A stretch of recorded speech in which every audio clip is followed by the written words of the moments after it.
people have said that to me a lot over the years, keep it real, Nate.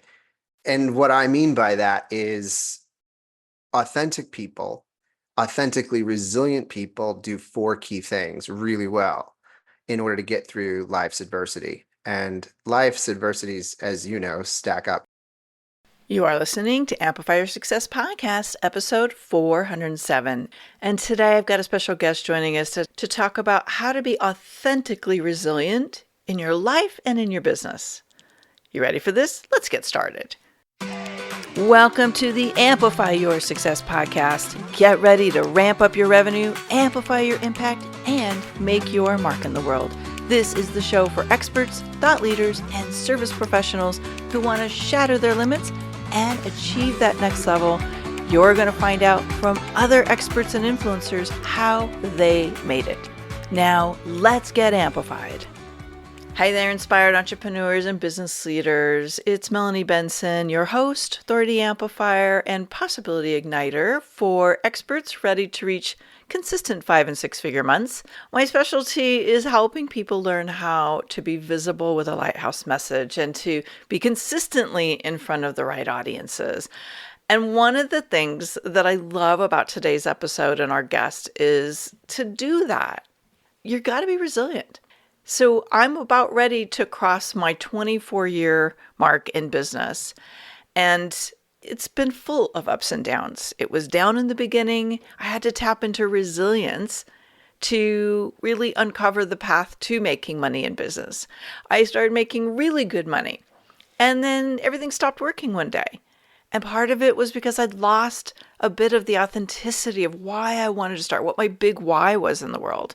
I plugged back in and I had to find resilience over and over and over again to continue to bring the work that I'm on this planet to do to the world. Look, being in business, whatever you are, if you're a leader, you're solopreneur, you're side hustling it while you build a business, whatever your path is, resilience has to be a part of the equation. And our mindset plays a huge role in that resilience. The thoughts that we think, the self-talk, our stories we make up. And honestly, if you're going to be more visible and you want to impact more lives, you really have to look at the message that you're telling yourself before you can create the message that you're meant to impact the world with, to be that lighthouse.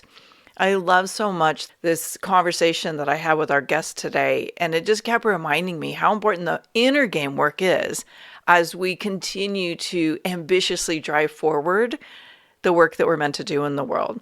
So I'll drop a quick tool here for you, and then let's get right into today's episode.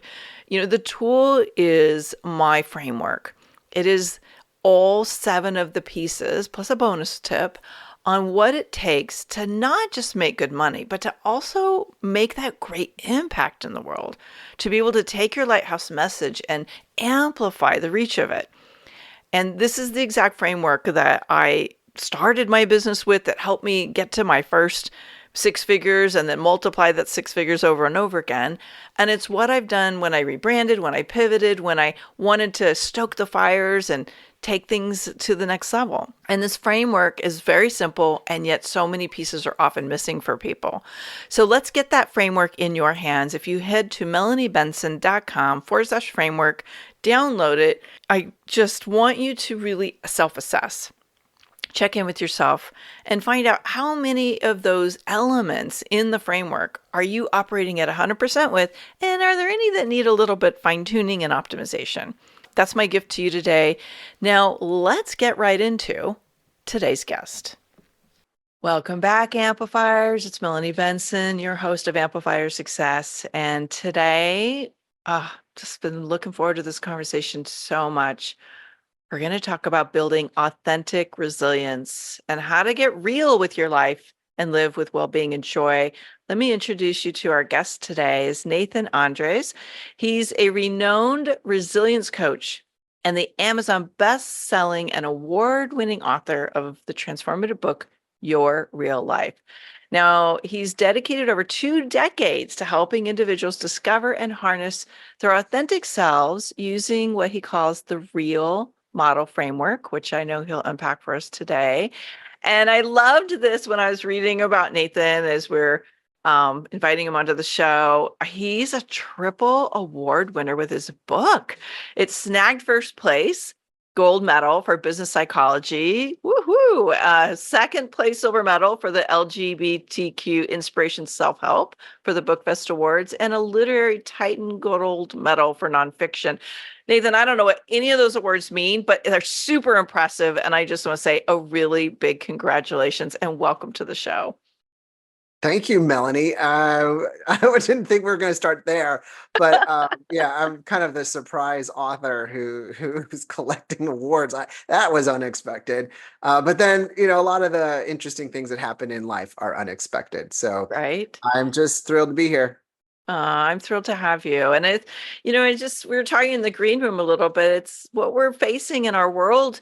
There's a lot of people who are going to benefit from really developing this unbreakable resilience, as you call it, and being able to lean into that authentic side of themselves to experience that. So let's start there. I was reading up about you, and I know you had a defining moment in your life that led to this work. Can you tell us a little bit about how you came to be teaching us about unbreakable resilience?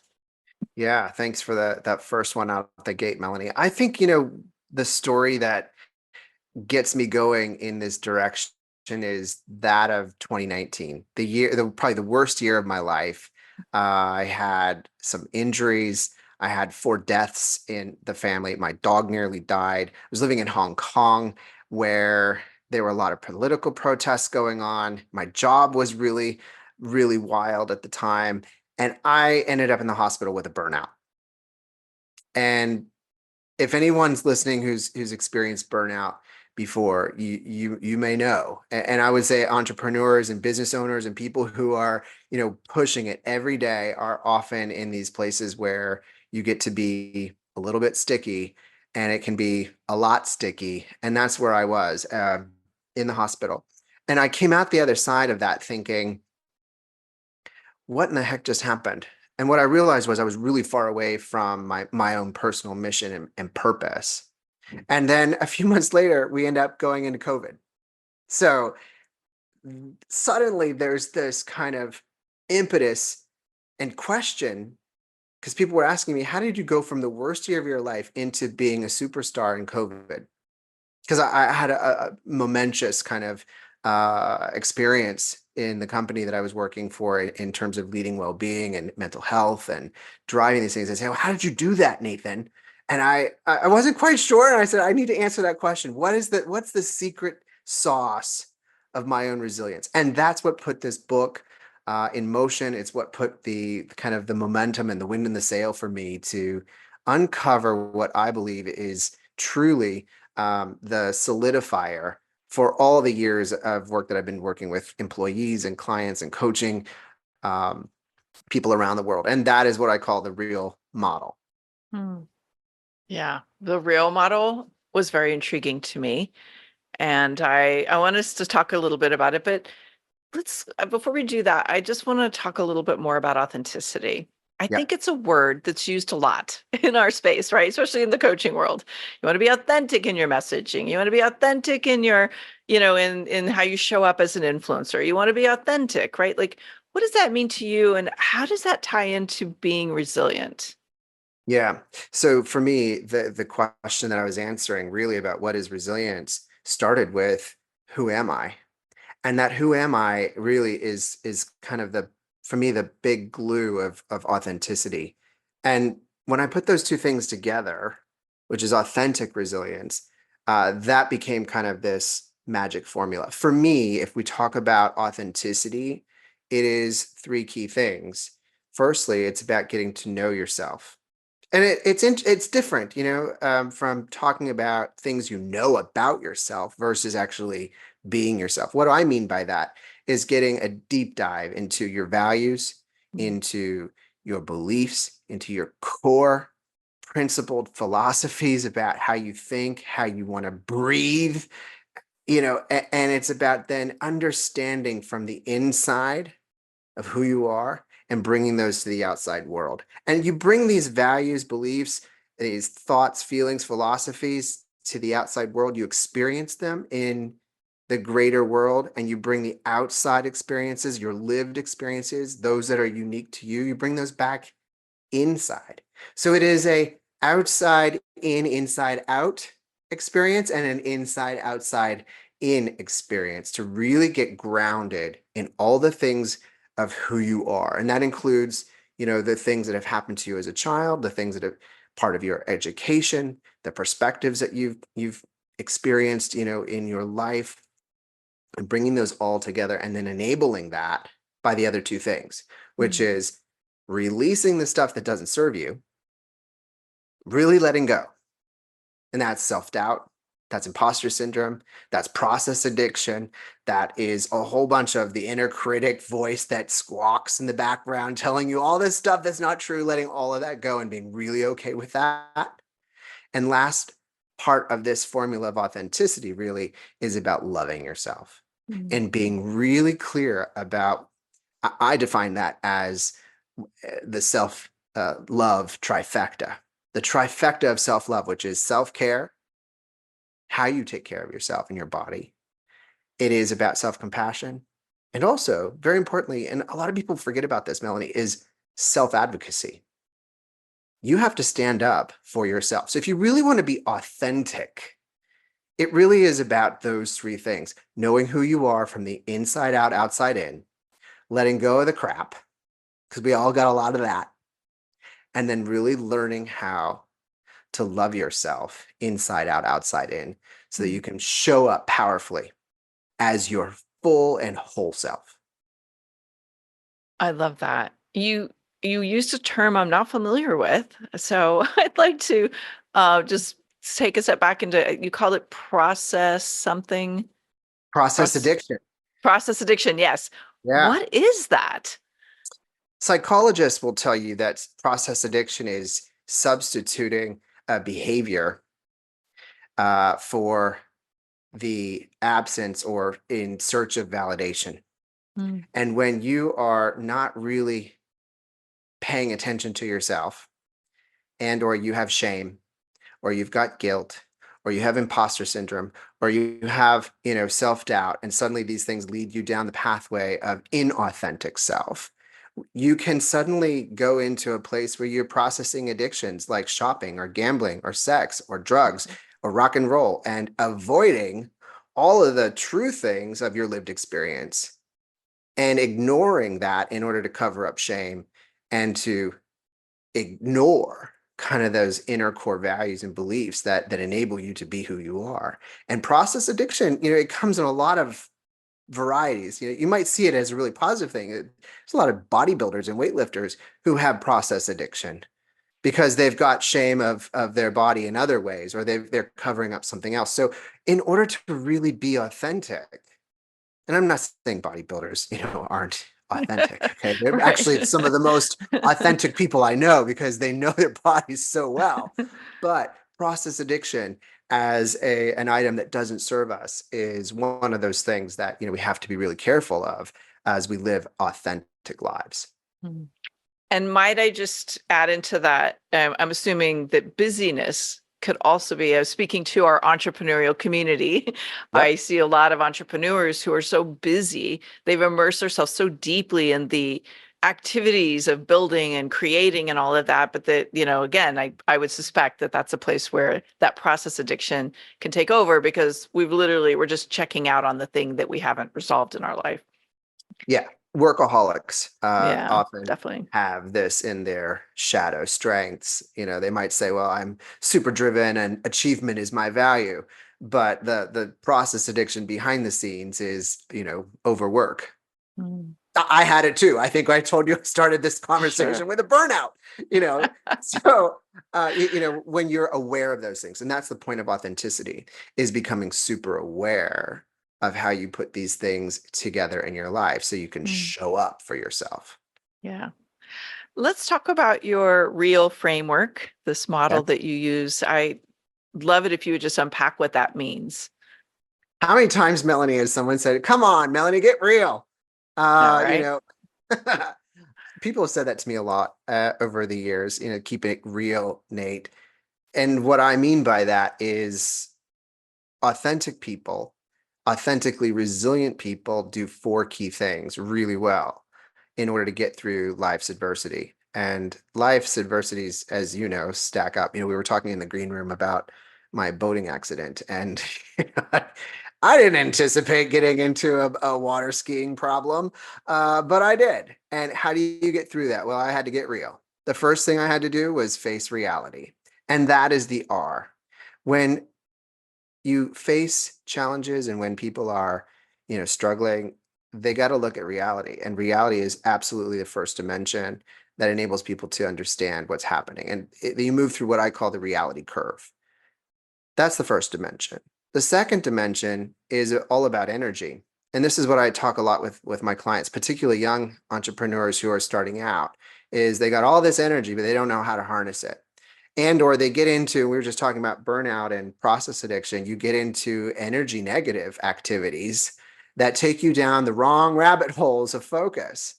But if you think about energy and not time as where you invest, how you want to show up during particularly hard things and adversity, you're going to win. Resilient people, authentically resilient people do this very well. We just talked about the A, which is authenticity, which is all about purpose and understanding what your mission is, those values and beliefs and philosophies, the inner feelings of how you lived inside out and how you bring that to the world.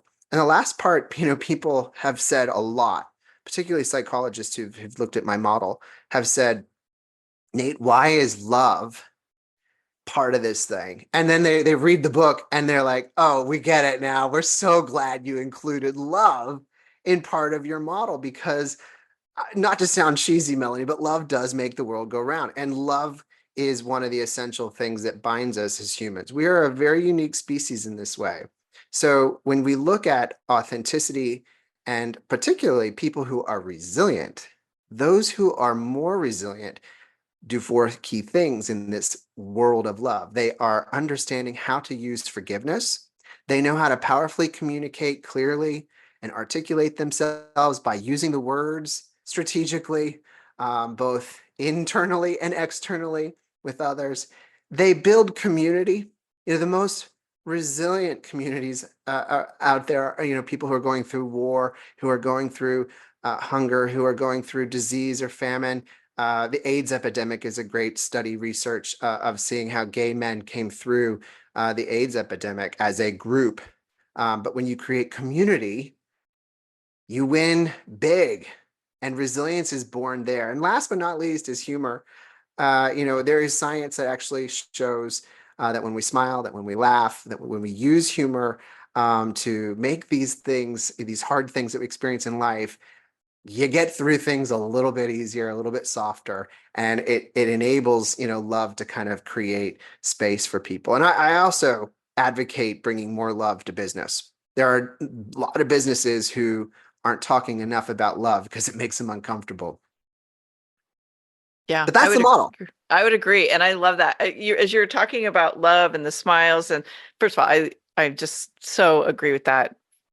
Community to me is one of the greatest resources and tools we can cultivate. But I was thinking of this woman back in my early days in work. I was in a Fortune 500 company, and there was a woman who taught me this very powerful lesson because I'm somebody who naturally has resting bitch face, I've been told, right? It's like I don't realize it's happening. I'm just thinking, right? And I'm really like concentrating, but my face would look not like I'm happy.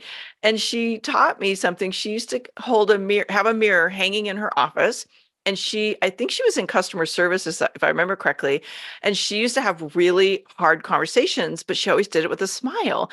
And one day I asked her, like, why do you have that mirror in your office? And she said, because I'm looking in the mirror when I'm talking and I'm making sure I'm smiling.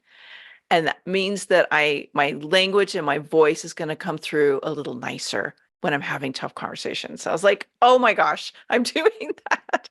So it was made me think of that story because I do really believe that when we smile, not only does it change our own physiology and can bring a lighter energy into our body, but it also can shift the people around us. I 100% agree with that. I think, I always say to my team, I've worked in HR for 20 something years. Human resources is a business about humans. So we need to make sure that we keep things human in Yeah. this conversation, and if we're also um, having a good time, then it makes work a little bit fun. And I always say to my teams and colleagues, peers, executives, if you're not having a little bit of fun, what in the hell are you doing here? Mhm. And if you're not thinking about how you can communicate hard messages and create trust and create psychological safety and be in the room that is built on love, well, then you're probably in the wrong business, because the Mm. business, any business that I've worked in, is founded on great ideas and great people. And in order to enable great people, pardon me, in order to enable great products or services, you got to love on people. And the funny thing is, there are loads of businesses and leaders who love big margins, who love, big profits, who love big bonus payments, love, their stakeholders because they're making lots of money. There is some love that is needed to make that happen. And I think if we introduce more love, particularly around forgiveness of others, forgiveness of self in workplaces, and then building community, really talking, using that smile and powerful language and humor, I think businesses can also really benefit from this kind of paradigm shift. And I think as businesses went through COVID and now we're coming out of COVID, I come from retail, FMCG, consumer goods business. It's different coming out of this world. And we've got to think differently about how we empower people and how we really turn up the volume, enabling people to have high performance, but also enabling them to be their whole selves at work. Because when they do, they're going to be able to solve bigger problems, and they're going to be able to really enable what I call that authentic resilience, and be their whole selves, and be showing up as a team and producing as a team. That's, to me, I think that's the future. And in my experience, that's how you get people to be autonomously productive. Like so many leaders complain that they have to manage their people to get them to do what needs to be done. And I mean, there's a lot of things that go into that, but Yeah. I think as a rule, when your people are happy and they feel like they're authentically able to use their own personal attributes and power to contribute, they're more likely to be autonomously contributing to the outcomes of the company. I want to go a little bit deeper into energy management from your framework. You Okay. started us with sharing a little bit about your burnout. I Yep. have definitely had the dance with burnout. That's why I left corporate, because I Yep. was very deeply burned out. I didn't understand the root of it at that time. But burnout has been a thing that I've had to navigate. And it seems like a lot of people that I come in contact with are either coming out of burnout or in burnout. They're exhausted, they're overwhelmed, they're limiting the good that they can do on this planet because they're living in burnout and they're just trying to figure out how to get through the day. What do we need to know about recovering from that kind of energetic discord? And I think one of the powerful things about talking about energy is understanding that we have four, and arguably five, but I'm going to talk about the four key well-being batteries that really supercharge us. And as I mentioned before, it's, the great mystery of life is not knowing how much time any of us gets on the planet. But what we do know is when we manage our energy differently, particularly when we look at our physical energy, and that's the one everybody knows about, right? That's diet, that's exercise, that's hydration, that's sleep, that's all the stuff that we complain about and see TV ads on, and it's obvious. Then you move to emotional energy. We kind of all experience that too, because everybody has a grouchy day, or they're in a bad mood, or they're flying high because something is amazingly positive, or supersonically happy that particular day.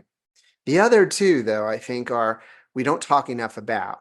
The other two is really related to mental energy and spiritual energy. We're aware of mental energy because mental energy is how our brain actually processes information and how it organizes things from the left brain to the right brain, the prefrontal cortex, how it communicates with the amygdala and the hippocampus and memory, all of those things. I'm going to avoid the neuroscience here for just a second to make it simple, but Mental energy is how we organize our day. It's where we organize numbers. It's how we spend and manipulate timetables to put all the things in a day that we need to do. And so when you say, God, I'm just mentally exhausted, it's from the hyper use and overdrive use of your brain power to actually get all the things done in the day. We're not talking about how to recharge that enough. Mm. So first of all, is being really aware of that particular difference between emotional exhaustion and physical exhaustion. The last one is spiritual energy. When we talk about spiritual energy, we're talking about, for some people, that is a relationship with a higher power or their church or their affiliation with the spirit of God or Buddha or any of the other multitudes of practice and worship in that space. For me, I like to kind of shift that thinking into the relationship that you have with yourself and with your purpose, your mission in your life, your spiritual mission of what your life's meaning is to be about and how you spend energy in that space. I will tell you, doing the work that I do with my clients and coaching and purpose and resilience, that's my supercharger because it's me operating in my spiritual battery. When I'm working and living in my purpose, and you're doing it right now, Melanie, your purpose is to amplify people's message out there. When you do that, that's a supercharger to your mental battery. When you do that, you might get extra energy that's coming out into supercharge your physical, mental, and emotional batteries. We're not talking enough about those last two because they kind of sit in the background. But the key to really resilient moments is understanding how to harness these four batteries. Now, Mm. I mentioned there was a fifth one. A lot of science is starting to say that there's something around the social energy and the connection of human energy.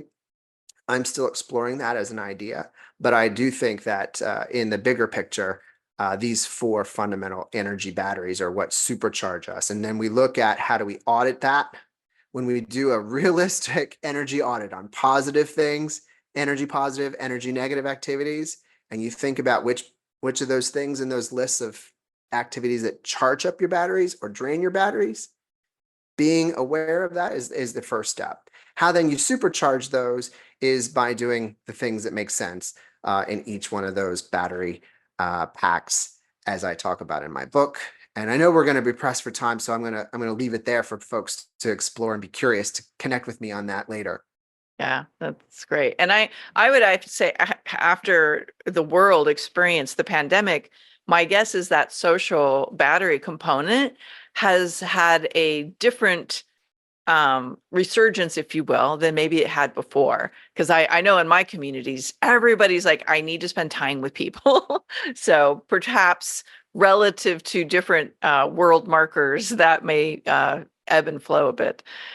I want to talk a little bit about this idea of authenticity with the different component here because and I see a lot of things through the lens of the influencers that I coach and that I have conversations with, and the collective experience that people are having right now is I'm struggling with some stuff, whether it's personal or through business, but I don't want anybody to know. Hmm. And as it relates to this authenticity piece, I think many people struggle with how authentic to be, how real to be, how much do we share. And I know you talk about like the power of sharing our personal adversities and our triumphs. Like, where's the line for people of influence, leaders, people who maybe coach or guide millions of people? Where does authenticity start and stop around sharing what's going on in our world? It's a fantastic question. I want to take a page out of my own book and pause and consider for a minute. Sure. I say that a lot to my clients. Pause and consider what's in front of you. I think I will angle the first part of this answer as a business leader and speaking. That's where I spent most of the time of the last 25 years is in business, and I've been coaching all the way through. So that it fits together. But often, when I'm talking to business leaders, they're too afraid to be open, and they feel that the world is, entirely on their shoulders. And it's a lonely place, being at the top of a Fortune 500 company or a smaller enterprise. And it's also really lonely when you are the only person running the show as, a solopreneur. So I advocate, particularly with leaders in business, to go for it. You don't need to tell your whole life story, but a little bit of vulnerability and openness goes a long way to enabling you to show that you are human too. I got a great story. It's the conversion of the convergence, I should say, of where CEO battled this idea of forgiveness with, what you're talking about is how to be open and vulnerable. I was in a coaching conversation with the CEO of a company, and he was struggling with the decision about how he was going to actually pull the trigger on letting go one of his key executives in a certain part of the world, of which I was familiar and whom I also worked with. And he went back and forth, and we were talking about solutions. What did you do? What did you do?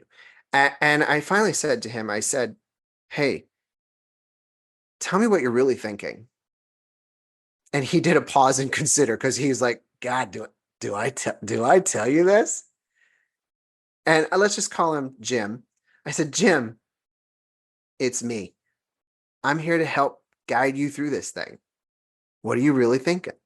So the first thing was that he opened up, okay, and he let out his kind of feelings. What I was hearing in the conversation of his emotional energy around it, as well as his mental energy around it, the very cerebral uh, business commercial reasoning, the logic that encompasses us in these moments. I then said to him, "Okay, hey, Jim, where's the love in this decision that you have to make?" And there was a long pause. And he said, hadn't thought of it that way. Where's the love for this person that you need to make the decision? Another pause. And Jim said to me, "Okay, I got it. The best thing for this person, and the best thing for the business, and the best thing for the rest of the team and the people in this organization is to cut the cord. Gotta go." The next question I said was, "Where's the forgiveness in this for you?" And right then and there on the spot, in front of me, with me, he has this moment of self-forgiveness. He brought some love to himself. And clearly he then moved on, because we were then able to then operationalize the decision, get into the actual technical components of what we needed to do to kind of get timing and all of the things that HR people do. And we did that. But in that moment of vulnerability, in that moment of love in business, we had a moment where, there could actually be a true, real moment for this leader. And that was a game changer, and it continued to improve our relationship, but also we did the best thing for the business, I think. And I think if we use that as a parable and as an analogy to what people are experiencing in their businesses, is I think you're never going to go wrong with a little bit of vulnerability, openness, and authenticity. And the more you give, not only just to yourself, the more people are going to understand and see that. And as I built a well-being culture at some of the companies I worked at, that this was one of the things we featured was, getting our executives and leaders to open and be truthful. And hey, if you look at the comics who are out there on the comedy circuit these days, it isn't about telling hee-haw punny jokes anymore. They're telling life stories. They're telling truisms about their own lives. So I think as a species, we're moving towards this space of telling more truth and more openness about how we're really experiencing our own lives. And I think that that's a valuable thing, because when we do, I believe a lot more empathy comes from that, Mm. and a lot more care and kindness and generosity and gratitude comes from those things. And so I think that it's never a bad thing. Mm.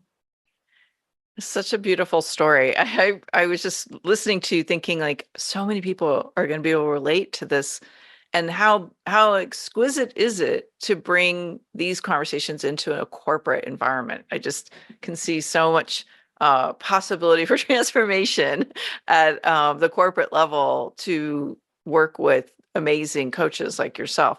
Uh, One of my greatest teaching moments of my entire life was with a mentor who, and I think part of her magic was that she was so deeply authentic and Mm, so really self-aware of who she was and what she was bringing to the table, and so rooted in that, that when she was speaking from vulnerability or from a place of adversity, she could share it with such heartfelt and love that people were okay, like they could hold space for that. And there was a time where she had to address a huge community of people and tell them that a bunch of money that had been put aside to move into their new building was gone because of a different problem that emerged. And I was like terrified for her. I'm like, oh my God, what's going to happen? And mm, the community just said, okay, what do we need to do? Because they trusted her. And I yeah, think what I'm hearing in a lot of this is there's a trust that emerged when we can trust people to be authentic and real. And we know that they're going to deliver things to us with love and hold that space of love in business. That to me is very transformational. 100%, Melanie. You look at the trust formula that's out there in a lot of the coaching space. The biggest issue and area that people struggle with is in that formula is intimacy. They Mhm. don't understand how to build a relationship with the people that they are trying to do business with, or their Yeah. colleagues or their peers. And when you don't have the information and you don't really understand that outside in, inside out pureness of the people in the room that you're conducting business, that makes it really, really hard to have hard conversations. But when you unlock that, and you're really open heart to heart, and that intimate understanding of each other is flowing and fluid, and it enables credibility and reliability to flow, and the agenda is open and transparent, you can talk about any hard thing. So those folks who are out there thinking, oh, I don't want to tell anybody that I'm suffering, or that I'm going through a hard time, I would push those folks to think differently about that. The first element, if it's all right, Melanie, to go back to the reality curve that I talked about. Yeah. The people fall down that curve into what I call the slope of suffering. And what you were describing is, oh, I don't want to tell anybody. I'm hurting. I'm embarrassed. I'm in denial about what's really going on. I just don't want to manage that. Well, the longer you stay in the slope of suffering, and not accept, where you are, the longer you're going to suffer. And there's a Mm. thing called learned helplessness. Psychologists talk about this all the time. We can learn to be helpless. And the more time you spend there denying your authentic self and denying some of the feelings and emotions that you have about that, the more you're going to suffer. And what I always ask my clients to consider is, what's the advertunity? Advertunity is where adversity and opportunity collide. And it's actually on the upside of acceptance. So when you accept that you've got some hard crap that you're dealing with as a business person, as an influencer, when you see the opportunity that's looking at the dark stuff and then looking for the light inside the dark stuff, I'll tell you, for me, it was this boating accident. I'm a go, go, go, go, go, go guy. I can't really move at the moment, but I moved from acknowledge to accept really quick. And the opportunity for me with this boating accident is actually, oh, you got to slow down, man. Because if you slow down a little bit, you're going to be able to put more quality into some of the things that you're doing. Once I unlock that, then I realized the action plan looked different. And that's what comes after, on this reality curve, is you can then breathe life into the action plan and how you're going to get out of the adversity. So I say it all fits together for me. The more authentic you are and you're looking for opportunity as you kind of move through reality, that's a winning formula. Mm. Yeah, love that. So good. Let's share with people about your book. I know this book is probably out there changing lives Sorry, I'm going all to over plug it the right there. place. Yeah, we're trying. Yes. So, how can people find your book? And we'll be happy to link those up in the show notes for everybody too. Awesome. The thank you for that. The best place to get the book is on Amazon.com. You can find it at your real life. You can also find a link to it on my website, which is nathanandres.com. And it's actually out there in bookstores, which I was really happy to see. Go to your bookstore and ask for it. And if they don't have it, I'm sure they're happy to order it for you. But it's really available on Kindle, softback, and hardcover. Mm. Would love for more people to get it in their hands. It's written as a playbook and a field guide for getting through life's hard stuff. Love it. Yeah. And I would just put out there, I know Amazon is so easy, and let's support our local bookstores. Go to the bookstore, ask them for the book. It's just such a really big gift to our local bookstores when we can order the books there. So thank you. Thank you for sharing that with our community. And again, we'll link that up in the show notes. Okay. So usually I ask a couple questions, but we've gone so deep and had so much rich conversation. I'm just going to focus on one. I know your work as a coach and guidance, a guide to CEOs and leaders and business owners has taken you on lots of twists and turns. What would you say is the boldest thing you've done in this business that ended up amplifying the reach of your work in the world? It goes right to, chapter 4 of my book, which was energy. I Mm. think when I stopped focusing on the shoulda, woulda, coulda stuff around chasing more corporate type of work or more traditional, I'm going to work as a, senior HR leader.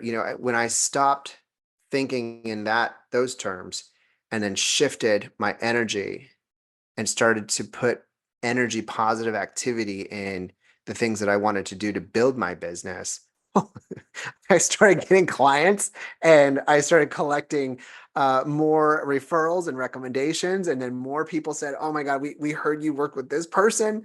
Would you work with me? I think it's all about that. And I Mm. think that this is often in the attention deficit world that we live in today.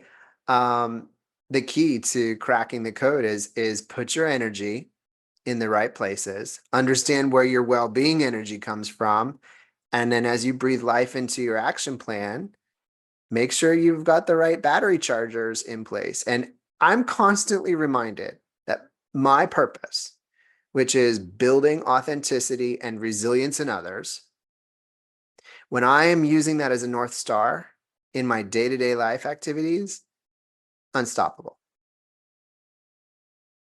I love it. Such a great example. Thank you for joining me today, Nathan. I have just enjoyed this so much.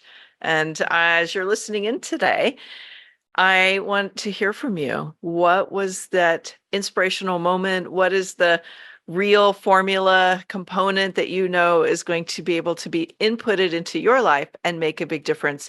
And again, I hope you'll go get the book and read it cover to cover, share it with a friend. Hey, buy it for your whole team. There's somebody there Yeah, that probably needs to read it. love that. Yeah. Thank you, Nathan. Thanks, Melanie. Have a great afternoon. Thanks for tuning in today, Amplifier. We're going to keep this conversation going, and I want to hear from you how you're going to amplify your authority and make a greater impact. Before you go, please take a minute to give our show and our guests some love over on your favorite podcasting platform. Subscribe, rate, and review. Leave your full name, and I'll spotlight you and your authority on social media.